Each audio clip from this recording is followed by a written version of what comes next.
एक समय की बात है। एक गांव में गुलाबी नाम की एक मुर्गी रहती थी।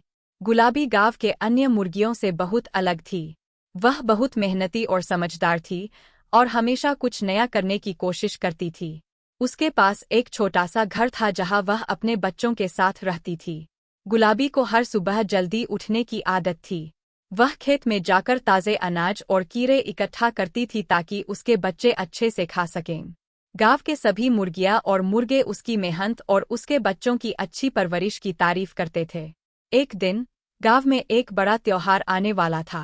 गांव के सभी लोग त्योहार की तैयारियों में जुटे थे। गुलाबी ने सोचा कि इस मौके पर वह भी कुछ खास करेगी। उसने निर्णय लिया कि वह एक विशेष प्रकार का गोल्डन अंडा देने वाली मुर्गी बनेगी। इसके लिए उसने हर दिन और भी ज्यादा मेहनत करना शुरू कर दिया। गुलाबी ने हर सुबह खेत में जाकर अच्छे से अच्छे अनाज खाए और साथ ही वह बहुत सारा पानी भी पीने लगी ताकि वह स्वस्थ और तंदुरुस्त रहे। उसने अपनी सेहत का पूरा ख्याल रखा और समय समय पर आराम भी किया। कुछ ही दिनों में उसकी मेहनत रंग लाने लगी। एक दिन उसने देखा कि उसने एक बहुत ही चमकीला और सुनहरा अंडा दिया है। गुलाबी बहुत खुश हुई और उसने यह बात पूरे गांव में फैला दी। गांव के लोग भी हैरान थे और देखने आए कि गुलाबी ने सच में गोल्डन अंडा दिया है। सभी ने उसकी तारीफ की और उसके मेहनत की सराहना की। गांव के मुखिया ने गुलाबी को बुलाकर कहा, गुलाबी, तुमने अपनी मेहनत और धैर्य से यह साबित कर दिया कि मेहनत का फल हमेशा मीठा होता है।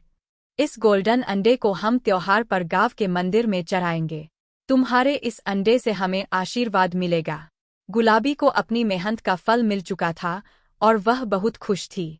उसने अपने बच्चों को सिखाया कि मेहनत और धैर्य से ही सफलता मिलती है। गांव के लोग भी उसकी बातों से प्रेरित हुए और उन्होंने भी अपने काम में और मेहनत करनी शुरू की। इस घटना के बाद गुलाबी की यह कहानी पूरे गांव में मशहूर हो गई। सभी ने उसकी तारीफ की और उसकी मेहनत की मिसाल दी।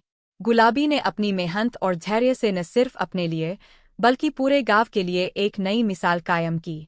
इस कहानी से हमें यह सीखने को मिलता है कि मेहनत और धैर्य से हम किसी भी लक्ष्य को हासिल कर सकते हैं। अगर हम सच्चे दिल से मेहनत करें तो उसका फल जरूर मिलता है।